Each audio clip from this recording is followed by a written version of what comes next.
Hi everyone, this is Tisch Aitken, and this is your weekly forecast for the week of August 3rd, 2020. We had a full moon occur in Aquarius Monday, August 3rd at 11 degrees and 46 minutes of Aquarius. And I don't know about you, but for me, I had a lot of technological difficulties over the weekend and yesterday and even today. And Aquarius does rule technology, among other things. So that's one thing. It felt like a mini Mercury retrograde, at least on my end. But now we're dealing with heavy Mars energy. And today is August 4th, and we're still in Leo season. So that's fire. That's fixed fire, very creative, rules the heart chakra. But Mars is in Aries, where it loves to be. But this month it's starting to clash with all the planets in Capricorn. And it already entered its shadow on July 29th, which means that it got to 15 degrees of Aries. And when it stations direct on November 13th, it's going to retrograde on September 9th. It's going to get as far as 28 degrees of Aries. And then it stations direct on the 13th of November at 15 degrees of Aries, where it just crossed at the end of July. So we're all getting a preview of this whole Mars retrograde story, and Mars is starting to really heat up. Even today, this is Tuesday, August 4th, Mars is squaring Jupiter in the sky, and it's going to start to spar with all the planets in Capricorn. Now, Jupiter is technically a benefic, but it does expand and exaggerate whatever it comes into contact with. And in this case, it's expanding the Mars energy. And I heard from a client told me yesterday that there's somebody that she's always gotten along with very well, and they had a big fight. And I've heard of a lot of other combative stories that's going to start to escalate, unfortunately. And I think the best thing for all of us to do with this is to continue to get things done with the Mars, the cardinal energy and initiative, but realizing that there are certain dates that we have to lay low. Today is expanding that. I also had a power outage early in the morning. The storm that we had, many of us had that as well. That's the least of our problems. But this energy, people are going to be a lot more combative and belligerent and hostile. So I think that we all have to be careful of that and use this energy to get things done. Today, Mercury exits the sign of Cancer, and it's been in Cancer since the end of May, and it exits at 11:32 p.m. Eastern Daylight Time, and it enters the sign of Leo, where it will be until August 19th. So it's zipping along very quickly, and we'll have Mercury now in a fire sign, so more fire. The Sun and Mercury will be transiting in Leo, and Mars is in Aries the rest of the year. So there's a good amount of fire, and the Leo energy is creative, and it should be fun, and that's the part that we should tap into. But the Mars energy, as I mentioned, is going to get more heated up. And the moon enters the sign of Pisces tonight at 10:28 p.m. Eastern Daylight Time. And the moon in Pisces is good for nurturing and for self-care and for meditation and creative work. And with all this Leo fire, that's a good use of it.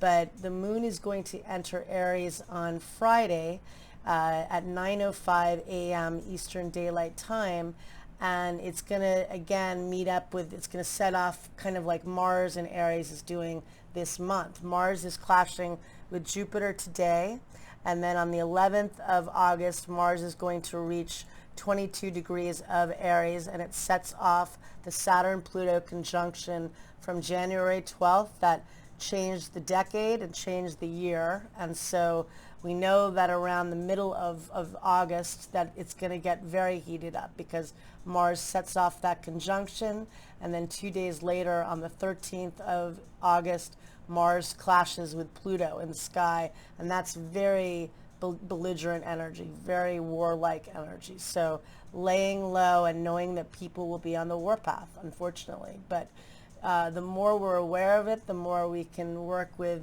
raising the vibration, getting things accomplished, and and fighting for good things, being a peaceful warrior if that's a possibility, because we'll all be triggered, and that's just human nature, and it's the energy of what we're all experiencing. And there are a lot, there are a lot of reasons to feel angry and to feel sad, but it's not, this is going to be hostile energy if we don't co-create with it, I think. And so over the weekend, when the moon enters Aries, Venus is also changing signs.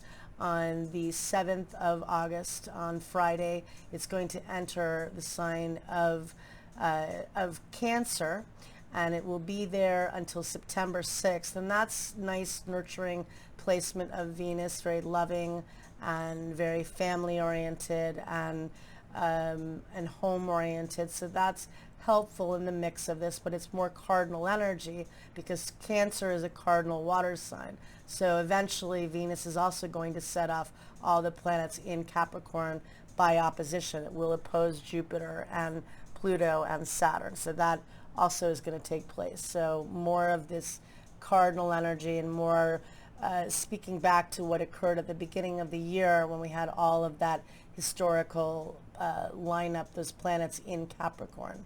And on the 5th of August, tomorrow, we do have a beautiful pairing of Venus and the North Node of Destiny. And they're going to meet up at 29 degrees of Gemini. And that's very beautiful energy. It's good for partnering. It's good for fated opportunities. It's good for business and financial opportunities. So in the midst of all of this Mars energy that we're all dealing with all month, that's a great time to target. I think Moon in Pisces is also very good for manifesting work and meditation. So as of this evening, we've got the Moon in Pisces for a couple of days, and that combined with Venus and the North Node of Fate could be very nice energy. So targeting that for planning things, planning meetings, planning business proposals, things like that. And knowing that over the weekend, people will be heated up, being careful on the road, being careful in your everyday interactions. And again, Mercury changes signs today. It's going to be in Leo for 2 weeks. Venus changes signs on Friday. It will be in the sign of Cancer until September 6th. We're in heavy Mars energy. The moon over the weekend is going to, on Saturday, it'll make nice aspects. It's going to trine the sun in Leo, and that's very positive, optimistic energy. It's going to meet up with Chiron, the wounded healer. So that could be good for doing healing work, but realistically, people are going to feel the wounds and the anger, and that could be more pronounced. It's going to square Jupiter. And then on Sunday, it's going to make more difficult aspects. It's going to clash with Pluto and Saturn, and so not easy. So I think that we've got a lot of Mars energy, very, very strong. And so working with this, meditating, raising the vibration, and I think doing a lot of manifesting work as much as possible. And the moon in Pisces tonight is an excellent time to do so. So I wish you a lot of luck. Also realize that even though Mars is getting more contentious and combative, it's still direct technically. So it doesn't station retrograde until September 9th. So you still want to take as many steps as you can this month to get things accomplished, whatever your goals may be, because Mars will retrograde officially on September 9th. So I wish you all a lot of luck, and thank you very much. Take care.